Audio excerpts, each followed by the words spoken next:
My name is Sarah, and I'm a stay-at-home mom in my 30s. I've been married to my husband, Mark, for over 8 years. We have a son, Ryan, who's 7 years old. Our life together seemed perfect, the kind of life people envy.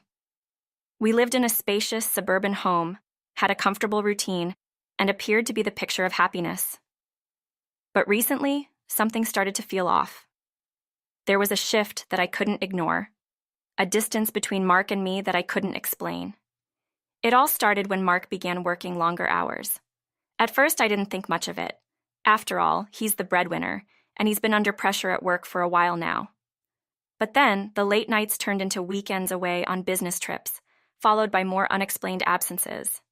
He'd come home exhausted, barely speaking to me, his mind somewhere else. I could tell something was wrong, but I told myself I was being paranoid. Maybe it was just stress. Maybe it was nothing. However, my suspicions grew as I noticed little things. His phone always on silent, his email inbox filling up with strange, cryptic messages he wouldn't let me see. When I asked him about it, he'd brush me off with vague answers.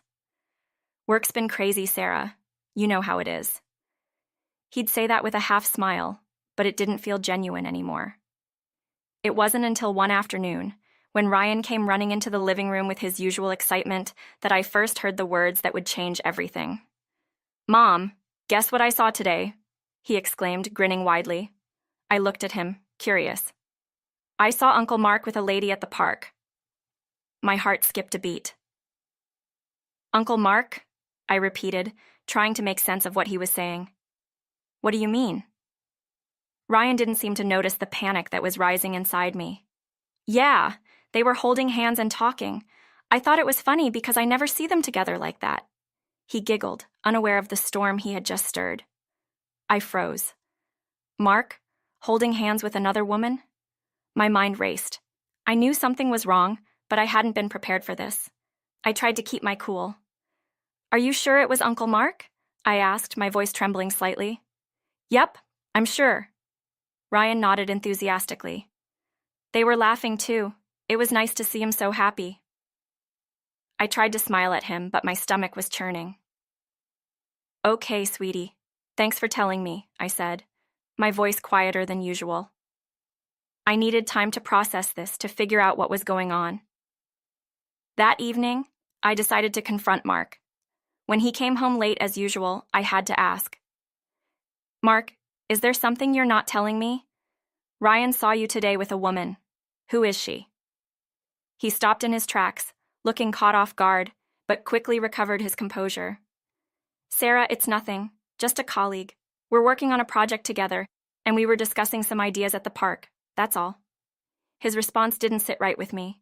There was something about his tone, too quick, too rehearsed, and the way he avoided my eyes. It made my blood run cold. I didn't want to accuse him without proof, but the seeds of doubt had been planted, and I couldn't just let it go. A few days later, Mark was scheduled to go on another business trip. This time, he told me he would be gone for 3 days. He was leaving early in the morning, and when I kissed him goodbye, I couldn't shake the feeling that something was wrong. But instead of confronting him then, I decided to do something that I had never imagined I would do. I would follow him. I didn't know what I hoped to find, but I knew I couldn't just sit by and wonder. So, I made my plan. That afternoon, I got into my car and drove to the airport. I stayed in the parking lot watching him from a distance. My heart was racing, but I kept telling myself that I was just trying to understand what was going on. I had to be sure. I watched as Mark went through security, his usual confident stride replaced by something more cautious. He didn't look back, didn't give any sign that he knew I was there. For a moment, I felt like a fool. Was I really doing this? But I didn't stop. I had to know the truth. The plane Mark was taking wasn't due to leave for another hour, so I waited. I had an uncomfortable feeling in my gut, a sense that I was about to uncover something that would break my heart. And then, I saw it. Mark wasn't alone. He was walking through the terminal with the same woman Ryan had mentioned. The woman who I had never met, the one who seemed to have taken my place in his life. They were talking closely, laughing, and at one point she reached out and took his hand.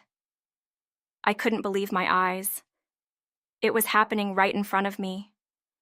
My husband, the man I trusted, was holding hands with another woman, and it wasn't just a friendly gesture. They were together. I felt my entire world collapse around me. I wanted to scream, to confront them right there, but I knew I had to keep my composure. I stayed hidden, watching them as they boarded the plane together, completely unaware of my presence. The rest of the afternoon was a blur. My mind was racing, but I didn't know what to do next. When I got home, I couldn't think straight. I felt betrayed, devastated, and confused. I wanted to confront Mark right away, but part of me hesitated. What was the point of confronting him? I had already seen the truth. Still, I decided to give him one last chance to come clean. When he called me later that evening, I didn't know what to say. The anger, the hurt, it was all bubbling up inside me, but I kept my voice calm. "Mark, I know, I saw you with her. Who is she?" There was a long pause on the other end of the line before he finally spoke. "Sarah, I didn't want you to find out this way, but yes, she's someone I've been seeing for the past few months. I'm sorry." His voice was quiet, filled with guilt, but it didn't matter. I had already felt the sting of his betrayal, and his apology meant nothing to me now. In that moment, I knew my marriage was over. The man I had loved, the father of my child, had chosen someone else, and there was no going back from that. The next few days were a blur. Mark came home the following week, and we had the hardest conversation of my life. I tried to stay calm, but my emotions were all over the place. Mark explained that he had never meant for things to get this far, that it had started innocently enough. But the more he talked, the more I realized that this wasn't just about a mistake or a lapse in judgment. This was about a man who had chosen to be with someone else, and in doing so, had destroyed everything we had built. I felt numb. I wanted to scream, to shout at him, but I couldn't bring myself to do it. Instead, I made a decision. I would leave him.